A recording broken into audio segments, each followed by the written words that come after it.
So this one is kind of off the beaten path for me, but it was still the genre of films that I'm generally interested in. So it's a foreign film. I'm spreading out, but it's just a foreign blockbuster that was kind of similar to U.S. blockbusters in a lot of ways. Wandering Earth. I heard about this one because it made a ton of money last weekend in China, and I saw that it was in a couple of theaters near me, and I was like.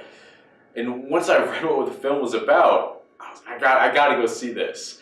It takes place sometime in the future. The sun is expanding and it's going to kind of encompass Earth and like envelop it, and Earth's going to burn up and we're all going to die.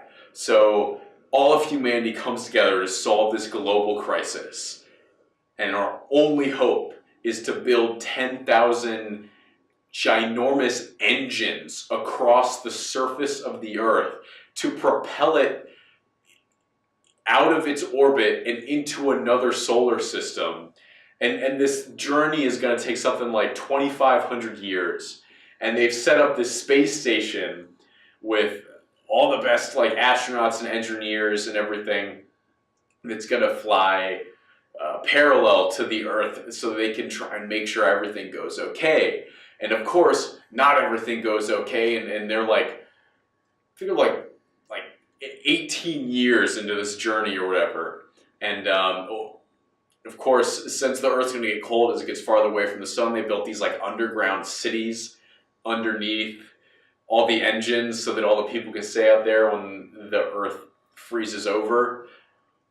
And as they're going past Jupiter, there's a gravitational spike that throws everything off, and the Earth is going to collide into Jupiter, and humanity's going to die, so we're following this one guy who on the space station who's one day from retirement. It's his last day, and everything goes wrong.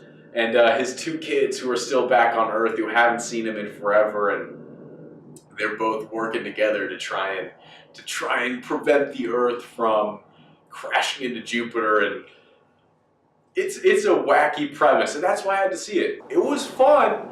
It didn't blow me away, but it was pretty fun. And like I said at the top, it was honestly just kind of like a really big scale blockbuster that you'd have here. You know, some solid effects. You know, the scale was like monumental proportions. Lots of explosions, lots of action. Everything that can go wrong does go wrong. The plot's constantly moving forward. There was like a few emotional moments that I actually think they did a pretty good job with, and they like, I wasn't like crying or anything, but like I did empathize with the characters, which is something that cannot be said for all blockbusters. And it was just kind of a well done action disaster flick. You know, and it's obviously it's not going to be anywhere because it was in Mandarin, and Chinese films are not shown everywhere. But like honestly, if you're like, you know, Fast and Furious type fan and you don't mind reading subtitles, I would recommend this. Again, like action was well done, the acting seemed fine, and everything was pretty good, but just nothing was really great.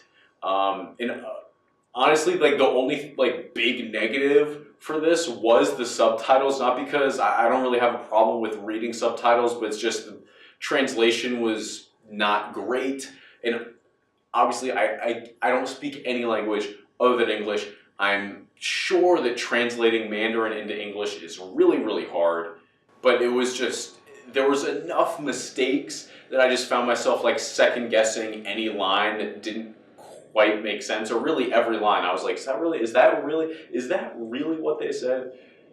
Because there was plenty where there was clearly a word missing, or this sentence like dropped off before it finished. It was like, wait, what's that sentence? And somewhere it was clearly they used one word when really it should have been something else. It was enough for me to get through it, and the focus on this is more on the action than on, you know, the words. And it's made me kind of make sense like why Transformers does so well there, because it's like if you have a really crappy translation for Transformers, you can still kind of figure out what's going on because the dialogue's not very complicated and you can kind of piece things together, and then you get some big over-the-top action scenes. Now, I think the action scenes in this were far more interesting than anything in almost all the Transformers films. But it makes sense to me now, and I thought this was interesting to see. It wasn't the most amazing film I'll see this year, but it did feel like branching out a little bit, and it was still a good time. And so if you want to try something new and The Wandering Earth is in a theater near you, check it out.